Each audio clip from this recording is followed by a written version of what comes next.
इस रुए जमीन पर रहने वाला, चाहे वो यहूदी हो, ईसाई हो, हिंदू हो, सिख हो, जो भी हो, मैं सबसे आज ये बात कहना चाहूंगा, दुनिया का एक फार्मूला है कि बगैर किसी के बनाए कोई चीज नहीं बनती, खुद से कोई चीज नहीं बनती। तो यकीनन हमें भी किसी ने बनाया ही तो है। हम छोटी सी छोटी चीज को देखते हैं, उनको कोई बनाता है, खुद से कोई चीज नहीं बनती। साइंस के स्टूडेंट्स भी होंगे हमारे साथ, और जो साइंस को पढ़ते हैं उनकी जो थ्योरियां हैं साइंसदानों की, वो क्या कहते हैं, कायनात कैसे वजूद में आ गई। वो मुल्हिद होंगे जो कहते हैं, बेदीन लोग होंगे जिनका कोई दीन ही नहीं, जो कहते हैं कि अचानक दुनिया बन गई और अचानक ही खत्म हो जाएगी। ऐसा कैसे होगा? ऐसा कैसे होगा? अचानक दुनिया बन गई और अचानक खत्म हो गई, कोई नहीं है इसके आगे पीछे। मेरे अजीजों, जो गौर व फिक्र करने वाले साइंसदान हैं वो भी अब इस नतीजे पर पहुंचे हैं कि दुनिया में एक बहुत बड़ा धमाका हुआ था कई अरब साल पहले, कई लाख साल पहले, उनके एतबार से, उनके इल्म के एतबार से, जिसको ये बिग बैंग कहते हैं। बिग बैंग क्या चीज है? तो साइंसदान ये कहते हैं कि कई सालों तक इस रुए जमीन पर सिर्फ समंदर था, और समंदर में भी जो गैस होती थी वो सब हाइड्रोजन, और सिर्फ 99% हाइड्रोजन और 1% सिर्फ ऑक्सीजन का यहां पर वजूद था, जिसकी वजह से कोई दूसरा जिंदा रह नहीं सकता था। यह साइंसदानों की तहकीक है। उसके बाद फिर उन्होंने ये कहा कि एक धमाका हुआ और समंदर से, पानी से हर चीज बनती चली गई, पानी से बनती चली गई। ये 21वीं सदी में बात की जा रही है, ये बात 21वीं सदी में की जा रही है। और साइंस के वजूद की तारीख में अगर आप जाएंगे तो ज्यादा से ज्यादा कि 400 साल पहले तक की तारीख होगी। 16वीं सदी में, 17वीं सदी में, 17वीं सेंचुरी में साइंस की कुछ ना कुछ चीजें इजाद होने लगी, जिसको आज हम साइंस कह रहे हैं। और कुरान में मौला फरमाता है, वजअलना मिनल माइ कुल्ल शैइन हय्यिन, हमने हर चीज को पानी से बनाया है। ये रब ताला फरमा रहा है, उसका कुरान अजीम गवाही दे रहा है। कुरान किस जमाने में उतरा वो भी आपके जहन में होना चाहिए। किस जमाने में कुरान आया है ये भी आपके जहन में अच्छी तरह से फिट होना चाहिए, ताकि अब साइंस की तहकीकात और उस जमाने को मैच करके देख सकें आप। कुरान उस जमाने में आया है जहां यूरोप में लोग जानवरों के साथ रहते थे। अमेरिका का तो इंकशाफ भी नहीं हुआ था, अमेरिका नाम का कोई मुल्क है ये पता भी नहीं था लोगों को। जितनी दुनिया थी इसमें सबसे ज्यादा तहजीब वाला मुल्क, तमद्दुन वाला मुल्क ईरान था, अरब थे, रोम थे, बाकी सब तो बिछड़े हुए लोग थे। रोम, ईरान और अरब को उस जमाने में तहजीब वाला कहा जाता था। उनकी तहजीब का आलम यह था कि जब मेरे आका सल्लल्लाहु तआला अलैहि वसल्लम मदीना तैयबा में तशरीफ लाए, ये बहुत बड़े तहजीब वालों की बात मैं कर रहा हूं, यानी बहुत नॉलेज रखने वालों की बात कर रहा हूं। इतना नॉलेज था कि जब मेरे आका मदीने में तशरीफ लाए तो सिर्फ 6 लोगों को लिखना आता था। ये बड़े तमद्दुन वाले लोग थे, बड़े नॉलेज वाले लोग थे। उस जमाने का इल्म यहां तक पहुंचा हुआ था। मेरे अजीजों, बाकी यूरोप वगैरह का हाल तो बहुत ही बदतर था। यहां तक कि आबादी कैसे बनाई जाए ये सलीका इस्लाम ने बताया है। रोड तक बनाने के तरीके, रास्ते कैसे बनते हैं, ये भी कोई इल्म नहीं था पहले। लोग सितारे देखते थे और चलते जाते थे। या आज जो रोड बने हुए हैं इसकी इजाद ही सैयदना उमर फारूक ने की है रदी अल्लाह ताला, कि आम एक रास्ता होना चाहिए, हाईवे होना चाहिए, उसको पक्का बनाना चाहिए कि लोग इसी से गुजरे। आज आपको रास्ते इतने बने हुए हैं इसलिए कोई तारा नहीं देखता, सिर्फ सामने देखते हैं। अब तारे देखेंगे तो फिर बड़ा मसला हो जाएगा। उस जमाने में तारे देख करके चलते थे। अजीजाने गिरामी, यूरोप का हाल उस जमाने में यह था कि नॉलेज नाम की कोई चीज नहीं थी। वो लोग अंधविश्वास, जैसे आज भी हमारे यहां कुछ लोगों में मौजूद है, अंधा यकीन, इन चीजों पर बहुत अमल करते थे। जैसे अपशगुन हो जाना, ये तमाम मामलात में बहुत वो आगे थे। हत्ता कि बीमारियों को भी वो बीमारी नहीं समझते थे। जैसे आज यूरोप जादू टोने पर यकीन नहीं रखता, हर चीज को बीमारी कहता है। उस जमाने में हर बीमारी को वो जादू समझते थे, शैतान समझते थे। बीमारी का उनको इदराक भी नहीं था। इस्लाम में जो फुकहा पैदा हुए, जो अतिब्बा पैदा हुए, जो साइंसदान पैदा हुए, उन्होंने बीमारी के मुतालिक बहुत सारे तहकीकात पेश किए। सिर्फ ये बात मैं अर्ज करना चाहूंगा कि कुरान उस जमाने में नाजिल हुआ है जब इल्म का वजूद ज्यादा नहीं था लोगों के पास, इतना कि कोई इक्का दुक्का लिखना जानता था। और किस पर नाजिल हुआ यह भी आपके जहन में होना चाहिए। दो चीजें दिमाग में रखें, उसके बाद फिर मैं कुरान की आयतें पढ़ता हूं। एक, माहौल ऐसा है, साइंस का वजूद नहीं, इल्म का वजूद नहीं, इल्म नाम की चीज ही नहीं थी लोगों के पास। और जिस पर नाजिल हुआ वो ऐसा रसूल है जो किसी का शागिर्द भी नहीं,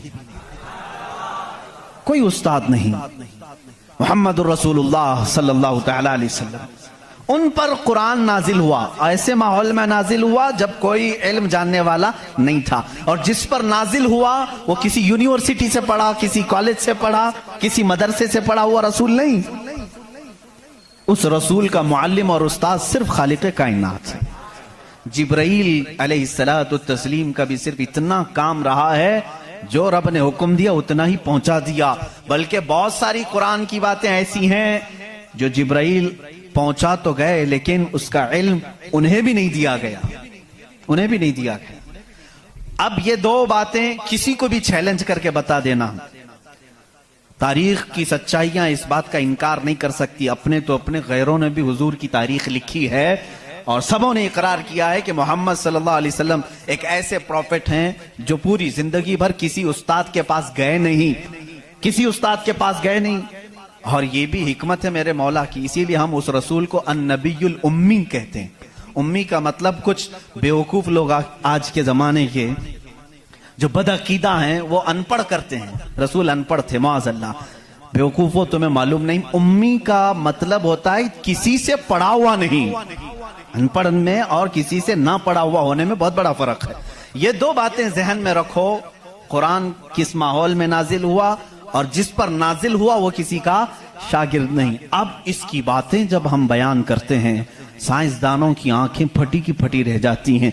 वो कुरान बयान कर रहा है, इन्न फी खल्क़िस समावाति वल अर्दि लआयातिन लिउलिल अलबाब, बेशक ये जमीन की पैदाइश में, आसमानों की पैदाइश में बड़ी मेरी निशानियां हैं।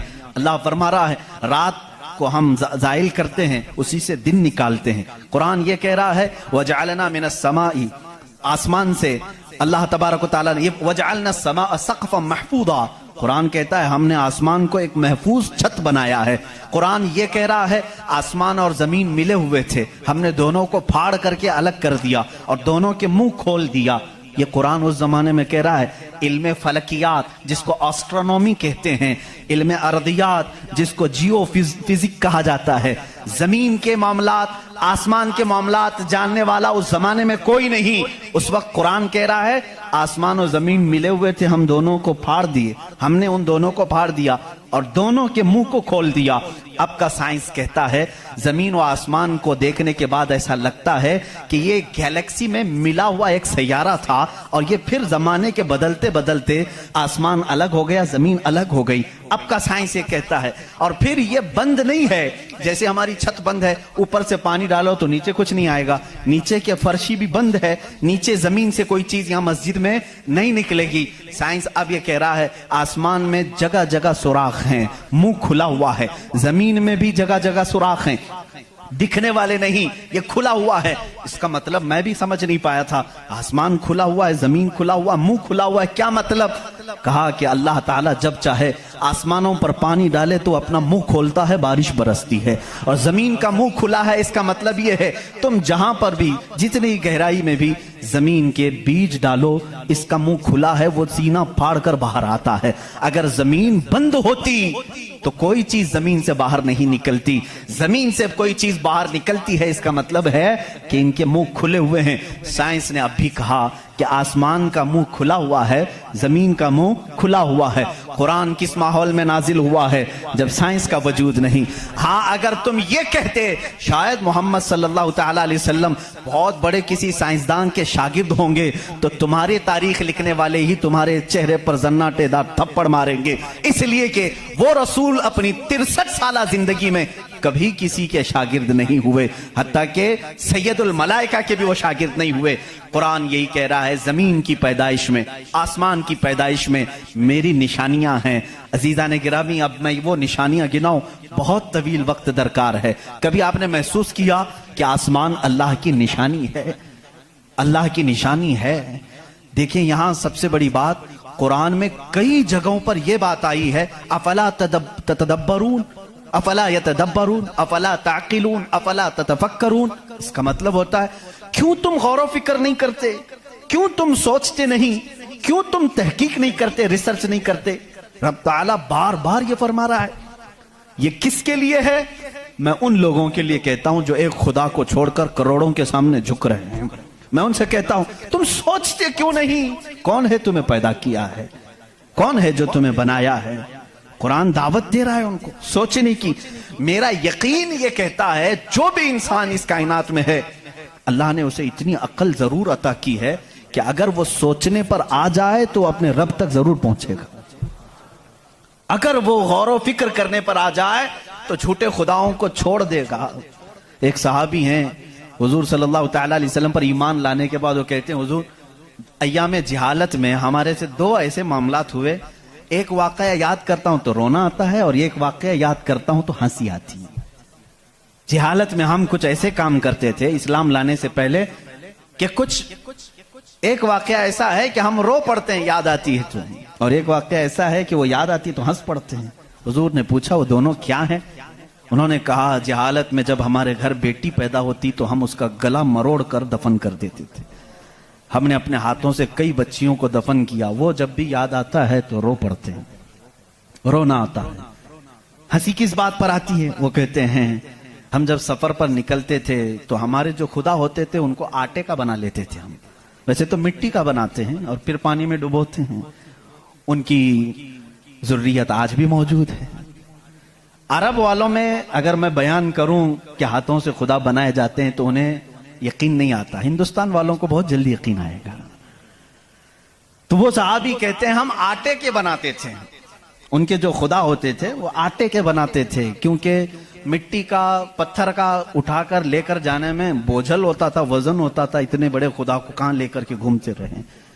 वो साहबी कहते हैं, हम आटे का बनाकर ले जाते। फिर हंसी किस बात पर आती है? कहते हैं, अगर सफर में ज्यादा भूख लगती, कभी उसका हाथ तोड़ के खा लेते थे, कभी उसका पेट काट के खा लेते थे, क्योंकि आटे ही का था। आज भी लोग करते हैं, शक्कर का बनाते हैं। बहरहाल, तो वो सहाबी कहते हैं, मुझे अय्याम जहालत की ये बातें याद आती हैं तो मैं हंस पड़ता हूं। खैर, मैं और तफसील में नहीं जाऊंगा। अजीजा ने गिरामी, गौर फिक्र करने की जिसके अंदर आदत होगी, वो अंधविश्वास, सिर्फ फैले हुए बेयकीनी पर ईमान नहीं लाएगा। आज भी बहुत सारे ऐसे न्यूट्रल किस्म के लोग हैं जो मुसलमान नहीं हैं, मैं जानता हूं उनको। वो खुद आइडल वर्शिपर्स नहीं हैं, वो खुद इस बात का इनकार करते हैं कि अपने हाथों से बनाई हुई चीज की इबादत कैसे की जाए। हम उस पावर को मानते हैं जो हमारी आंखों में नहीं आता मगर हम सबको देख रहा है। ऐसे लोग भी हैं। हाँ, अगर कोई इस तरह का मुआहिद है, वो अल्लाह की वहदानियत को तस्लीम करता है, तो उसके हिदायत की भी उम्मीद है। मैं ये कह रहा था, आसमानों और जमीनों में अल्लाह ने फरमाया मेरी निशानियां हैं। गौर फिक्र करना चाहिए। निशानी कैसे? पूरी दुनिया के बहुत तरक्की याफ्ता साइंस से मेरा ये चैलेंज है,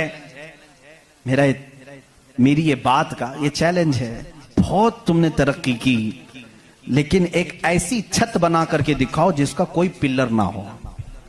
हवा में छत कायम करके दिखाओ, और वो भी इतनी मोटी होनी चाहिए, इतनी मोटी कि जिसके बारे में हुजूर अकरम सल्लल्लाहु अलैहि वसल्लम ने फरमाया कि उसकी मोटाई 500 साल अगर कोई घोड़ा दौड़े तो तय ना हो पाए। वो आसमान की मोटाई। मैं उतनी मोटाई की बात नहीं करता हूं, 1 किलोमीटर चौड़ी ही कोई बना करके दिखा दें। साइंस हमारा बहुत तरक्की कर चुका है, नहीं बना सकोगी। लेकिन कायनात की इस पूरी जमीन पर अल्लाह रब्बुल इज्जत ने एक छत हमारे सरों पर रखी है, और सबको मालूम है वो छत कैसी है, बगैर पिल्लर वाली। कहीं उसको सुतून देखा आपने? अल्लाहुल्लज़ी रफ़अस समावाति बिगैरि अमदिन तरौनहा, कुरान कहता है वो अल्लाह ही है जिसने बगैर सुतून के आसमानों को बनाया, और तुम भी उसको देख रहे हो। कुरान चैलेंज कर रहा है, तुम भी उसे देख रहे हो। और हैरत की बात यह है, हमारे पिल्लर वाली छत के बारे में तो यकीन होगा अब ये गिरेगी नहीं, लेकिन अगर ये तड़कने लगे, कहीं से आवाजें आने लगे, हम भाग करके कौन सी छत के नीचे जाते हैं? पिल्लर वाली छत से हमको खौफ लगता है आजकल गिर ना जाए, और पनाह लेने के लिए उस छत के नीचे जाते हैं जिसका कोई पिल्लर ही नहीं। अल्लाह की निशानियां हैं इसमें।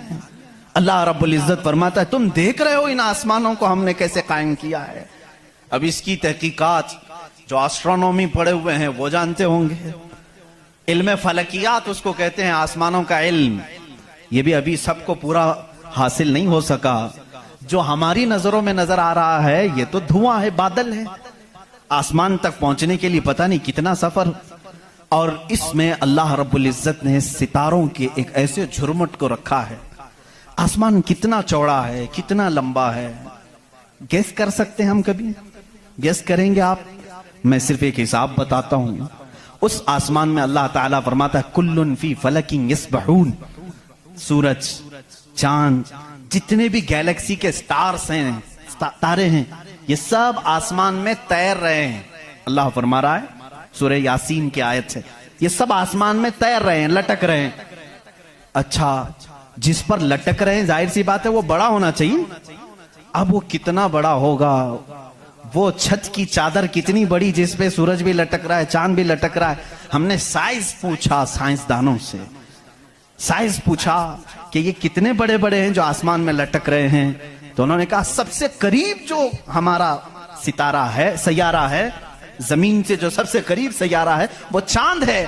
और सूरज का क्या हाल है? कहा सूरज जमीन से 13 लाख गुना बड़ा है, 13 लाख गुना बड़ा। अब यहां हमारी अकलें शशदर हो जाती हैं, किसी के पास कैलकुलेटर भी नहीं, कितना हिसाब करें? 13 लाख गुना बड़ा जमीन से, हमारे तस्वुर में नहीं आता। वो कहां लटक रहा है? आसमान में। चांद इससे 50 गुना बड़ा है जमीन से, वो कहां है? आसमान में। अच्छा, इतना ही नहीं, ये गैलेक्सी के अंदर सूरज से 50 गुना बड़े इतने सैयारे हैं कि जिनमें से सिर्फ अभी 40% का दरियाफ्त की जा चुकी है, बाकी 60% अभी तक साइंसदानों को पता ही नहीं। सूरज से 50 गुना बड़े सैयारे और मौजूद है। पूछा ये सब कहां है? ये भी आसमान में है। इसीलिए मेरे मौला ने फरमाया बेशक आसमानों की पैदाइश में उसकी बड़ी निशानियां हैं। अब मेरे अजीजों, आओ, तुम्हें अपने घर की छत डालने के लिए कितने दिन लगते हैं, कितने वर्कर लगते हैं, कितने मजदूर लगते हैं, क्या क्या इसके लिए सामान लगते हैं, ये सब तुम्हें मालूम है जिन्होंने छतें डाली। अब इतनी बड़ी छत जिसने कायम की है, जिसमें लाखों गुना बड़ा जमीन से सूरज भी है, चांद भी है, गैलेक्सी के और स्टार्स हैं, वो खुदा फरमा रहा है आसमान को, जमीन को किस तरह से उसने बनाया। कुरान में है सिर्फ 6 दिन में इन दोनों की पैदाइश हुई। उससे भी बल्कि अल्लाह ताला फरमाता वजअलल अर्द फी यौमैन, अल्लाह ने जमीन को 2 दिन में पैदा फरमाया, आसमान को। और इसमें जितनी सजावट है, सजावट क्या है? ये पूरे समंदर को रब फरमा रहा है वो जमीन की जीनत है, जितने दरख्त हैं वो जमीन की जीनत हैं। और आसमान की जीनत क्या है? चांद है, सूरज है, सितारे हैं। ये सब 4 दिन में बने, कुल 6 दिन में इनकी पैदाइश हुई है। कुल 6 दिन में इनकी पैदाइश हुई है। मियां हमारी दुकान नहीं बनती 6 दिन में, और वो खालिक कायनात फरमा रहा है 6 दिन में इस पूरी कायनात के जमीन और आसमान की पैदाइश हुई। तो क्या ये अल्लाह रब्बुल इज्जत की निशानियां नहीं है? गौर और फिक्र, तदब्बुर। मैं अगर सुनी हुई बातों पर यकीन नहीं आता कुछ लोगों को, क्योंकि वो साइंस के माहौल में आज जी रहे हैं, वो हर बात साइंस की यकीन के साथ मान लेते हैं। मैं उनसे ही कहता हूं अपने साइंसदान आकाओं से पूछें कि इस जमीन का हजम कितना बड़ा है, आखिर ये ठहरी कैसे है इतने दिन तक, या अब तक कायम कैसे है, ये हिलती क्यों नहीं है? अच्छा, उसके बाद रब ताला फरमाता है हमने इस जमीन को पानी पर बिछाया है। ऐ अल्लाह, तेरे अजायब कुदरत अजीब दर अजीब हैं, कितने अजीब हैं। आपसे मैं कहता हूं, हौज में या मस्जिद का भी हौज है, जाओ एक चादर उसके ऊपर बिछाओ, टॉवेल लेकर के बिछाओ, कितनी देर तक वो पानी पर खड़ा रहेगा। टॉवेल, चादर, इसकी मोटाई कितनी है, बहुत पतली सी है, वो एमएम में आएगी, लेकिन वो आपके इस पानी पर ठहर नहीं सकती। अगर आप कहें मोटी चीज में बिछाऊं, मोटी चीज बिछा करके दिखाओ, कितनी देर वो रुक सकेगी, नहीं रुक सकेगी। और ये अल्लाह ने कुरान में फरमाया हमने पानी पर जमीन को बिछाया, और इसका इनकार साइंस भी नहीं कर रही है। साइंस भी यही कहती है जमीन को जितनी जगह से खोदा जाए पानी ही है। हम भी तो बोरवेल जो निकालते हैं, जमीन को खोदने के बाद पानी आता है। अब पानी पर इस जमीन को बिछाया रब तबारक व तआला ने, कितना वजन ये उठाई हुई है, कितना वजन उठाई हुई है। सबसे बड़ा वजन तो उन मुशरिकीन का है जो उस रब को नहीं मानते हैं। ये धरती का बोझ इनको कहते हैं, ये सबको उठाई हुई है। पता नहीं कितने करोड़ों टन इस पर वजन है ये, लेकिन कभी भी हिलती हुई नजर नहीं आती। लेकिन उसको भी कुरान में अल्लाह फरमा रहा है हमने इस जमीन को हिलने से रोकने के लिए जगह जगह पर पहाड़ों को मेख बनाकर गाड़ दिया। वल जिबाल औतादा, और पहाड़ों को हमने मेख बनाकर गाड़ दिया है। अब इसकी तहकीक इस जमाने में, मैंने अपने पढ़ने के जमाने में इसकी एक तहकीक अपने उस्ताद के पास पढ़ी थी। सफा मरवा के बारे में इख्तिलाफ चल रहा था। सऊदी यहूदी हुकूमत ने सफा मरवा को पूरी तौर पर ख़त्म करने की नापाक कोशिश की और अलग से उन्होंने मसआ बनाया सही करने का। तो इख्तिलाफ उलमा में था कि इन्होंने ज़्यादा चौड़ा कर दिया। उसी ज़माने में ये तहकीक हुई पहाड़ जो है इसका वजूद ज़मीन पर कैसा होता है। इन सऊदियों ने कहा पहाड़ ऐसा ऊपर शेप में ऐसा होता है, ट्रायंगल होता है, ऊपर से कोना होता है, नीचे चौड़ा होता है। इन सऊदियों ने कहा नीचे भी ये जड़ें छोड़ता है, फैलता हुआ जाता है, जैसे दरख्त ऊपर होता है और नीचे उसकी जड़ें फैली हुई होती हैं। तो इन्होंने कहा नीचे भी वो पहाड़ का हिस्सा है, इसलिए हमने बाजू में भी रास्ता बनाया ताकि सफा मरवा की सही अगर हो रही है तो वो पहाड़ों के बीच में ही हो रही है। मेरे उस्ताद गिरामी मिस्र के हैं, उन्होंने पूरी इस पर तहकीक के साथ किताब लिखी, चैलेंज किया, कहा पहाड़ों को अगर खोद करके देखो, हमारा यकीन ये कहता है। उन्होंने बहुत सारे दलाइल से साबित किया पहाड़ ऊपर से जो इस तरह के शेप का होता है, ट्रायंगल ऊपर से, नीचे वो जड़ें नहीं छोड़ता बल्कि अंदर जाते जाते और बारीक हो जाता है, अंदर बारीक होते होते होते बहुत पतला होकर नीचे तक जाता है। मैंने पूछा नीचे कितनी अंदर तक है? उन्होंने कहा जो पहाड़ तुम्हें ऊपर दिख रहे हैं ये पहाड़ का 1% है, बाकी 99% पूरा नीचे होता है। ये पहाड़ों की ऊंचाई, ये पहाड़ों की जो ऊंचाई है ये 1% है, 99% पूरा नीचे होता है। हैरत में पड़ गए, इतना नीचे पहाड़ है। कहा यही तो बात है, क्या तुम दीवार में जब मेख ठोकते हो तो ऊपर कितना दिखता है और अंदर कितना रहता है? 2 इंच का अगर हम ले रहे हैं मेख और कील तो उसका मुंह सिर्फ ऊपर थोड़ा सा, वो भी एमएम में होगा, और 2 इंच तक अंदर वो दीवार में धंसा हुआ होगा। और जब कुरान में मौला ने फरमाया है जमीन पर हमने पहाड़ों को मेख बनाकर गाड़ दिया है, आज साइंस ये कह रहा है कि पहाड़ 9 गुना नीचे अंदर तक मौजूद है। कुरान किस जमाने में नाजिल हुआ? एस्ट्रोनॉमी नहीं थी, एस्ट्रोलॉजी नहीं थी, जमीन के ये जियोफिजिक नहीं थे, आला जात नहीं थे, तहकीक के लिए माइक्रोस्कोप, टेलीस्कोप कुछ नहीं था। उस जमाने में कुरान जमीन के अंदर की बात बता रहा है। ये अजीम मौजिज़ा है कुरान का मेरे अजीजों। इसीलिए कुरान कहता है सोचते क्यों नहीं, फिक्र क्यों नहीं करते? वही है खालिक कायनात जिसने इस पूरे निजाम को बना रखा है। ये इतनी ही नहीं है, ये जो जमीनों में नजर आ रही हैं इनकी तहकीकात करते करते कई लोगों की जिंदगियां खत्म हो गई। कुछ चांद की तहकीक पर चले, कुछ सूरज की तहकीक पर चले, कुछ जमीन की तहकीक पर चले। इंसानों को भी अल्लाह ने ये इल्म दिया है, ये अक्ल दिया है ये जो साइंसदान अपनी तहकीक कर रहे हैं, ये कभी ये ना समझें कि ये हमारी मारे हुए तीर हैं, बल्कि अल्लाह अपने बंदों को खुद इतनी समझबूझ देता है कि वो उसकी निशानियों की खोज लगाएं और कायनात को बताएं कि कोई तो है जो ताकत इसे चला रही है, कोई तो है निजाम जो इसकी परवरिश कर रहा है। लेकिन ये धोखाबाज बन जाते हैं कुछ लोग कि वो तहकीक करके समझ तो जाते हैं, लेकिन बाद में जब उनको इल्म होता है कि इसके पीछे कोई ताकत है, वो बता नहीं पाते, इसलिए कि कुफ्र इनके दिलों में रच बस चुका है।